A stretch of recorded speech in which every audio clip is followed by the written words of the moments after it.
வணக்கம். இன்றைய முக்கிய செய்திகள். மழைநீர் வடிகாலுக்கு கொசுவலை, இதுதான் காரணம். மேயர் பிரியா கொடுத்த விளக்கம்.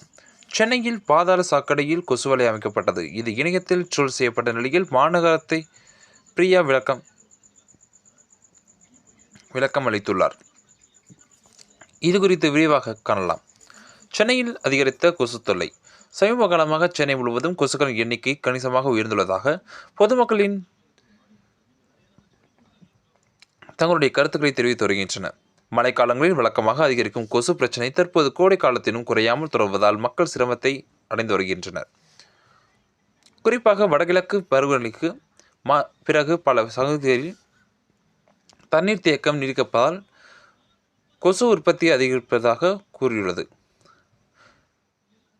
அதன் காரணமாக காய்ச்சல் உள்ளிட்ட உடல்நல பிரச்சனைகள் அதிகரித்துள்ளதாக குடியிருப்போர்கள் புகார் தெரிவித்துள்ளனர். மாநகராட்சி சார்பில் புகைமூட்டம், கொசு விரட்டி தெளித்தல் போன்ற பணிகள் மேற்கொள்ளப்பட்டு வந்தாலும் அவை நீடித்த தீர்வாக அமையவில்லை. எனவே சிலர் கருத்து தெரிவித்து வந்த நிலையில் தற்காலிகமாக கொசு விரட்டிகள் பாதுகாப்பை மட்டும் வழங்குகின்றன என்றும் சிலருக்கு அவை ஓமை பிரச்சனையை ஏற்படுத்துகின்றன என்றும் தொடர்ந்து குற்றச்சாட்டுகள் வந்தது. சென்னையில் மாநகராட்சி கொசு கட்டுப்பாட்டு திட்டம். இந்த சூழலில் சுமார்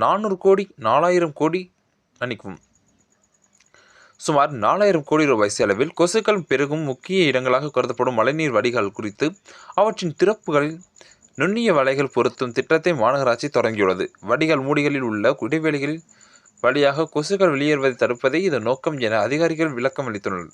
திட்டம் முதற்கட்டமாக சில மண்டலங்களில் அமல்படுத்தப்பட்டு வந்த நிலையில் பின்னர் நகரம் முழுவதும் விரிவுபடுத்தப்படும் என்று தெரிவிக்கப்பட்டது. அதன்படியாக ஆரம்ப கட்டமாக திருவொற்றியூர், திருவேற்காடு நகர் போன்ற மண்டலங்கள் சேர்ந்த பல பகுதிகளில் இந்த வேலை மேற்கொள்ளப்பட்டு வருகின்றன. சாலைகளில் தேங்கி ஓடும் மழைநீரை வடிகால் செலுத்தும் வகையில் இடைநிலையை சிறிய தொட்டி போன்ற அமைப்புகளில் பொருத்தப்பட்டுள்ள அவற்றின் மூடியை திறந்து உள்புறங்களில் கொசுவலையை பொறுத்து பின்னர் மீண்டும் கொசுவலை வைக்கப்படுகிறது. வடிகால் குழாய்களில் உருவாகும் கொசுக்கள் மூடியின் சிறு துளைகளின் வழியாக வெளியேறாமல் தடுக்கவே இந்த ஏற்பாடு செய்யப்பட்டதாக அதிகாரிகள் தெரிவித்து வருகின்றனர். மேயர் பிரியா விளக்கம். எனினும் சென்னை மாநகராட்சி மேற்கொண்டுள்ள இந்த நடவடிக்கை தொடர்பாக காணொலி இணையத்தில் வெளியானது. கொசுக்களை கட்டுப்படுத்த வலைவிரிக்கும் சென்னை மாநகராட்சி ஓட்டுநர்களை கவனமாக இந்த கொசு வலைகளை வேறு பூச்சிகள் சேதப்படுத்தபடி மருந்து தெளிப்பார்களா? கொசு பெருக்கை தடுக்க புதிய ஐடியா. நீங்களே சிட்டி சயின்ஸ் போல இந்த தெர்மாகோல் விவகாரம் கூட இதைவிட சீரியஸாக இருந்தது போல மதுரையில் தெர்மாகோல், சென்னை கொசுவலை போன்ற நையாண்டி கருத்துக்கள் சமூக வலைதளங்களில் பலர் பகிர்ந்து வருகின்றனர். அது மட்டுமின்றி கடந்த அதிமுக ஆட்சியில் வைகை அணையில் நீர் ஆவியாகுதல் குறையும் என தெரிவித்த அந்நேரத்தில் அமைச்சராக இருந்த செல்லூர் ராஜு தெர்மாகோல் தாள்களை பயன்படுத்தி நிகழ்வு மாநிலம் முழுவதும் பெரும் பேசுபொருளாக மாறியது குறிப்பிடத்தக்கது. இந்த நிலையில் சென்னையில் செய்தியாளர்களை சந்தித்த சென்னை மாநகர தந்தை பிரியா, வடிகாலில் கொசுக்களுக்காக வலை போடவில்லை, ஒரு உறுப்பினர் கூறியதால் தான் வடிகால் கொசுவலை போட்டது என்றும் தெரிவித்தார்.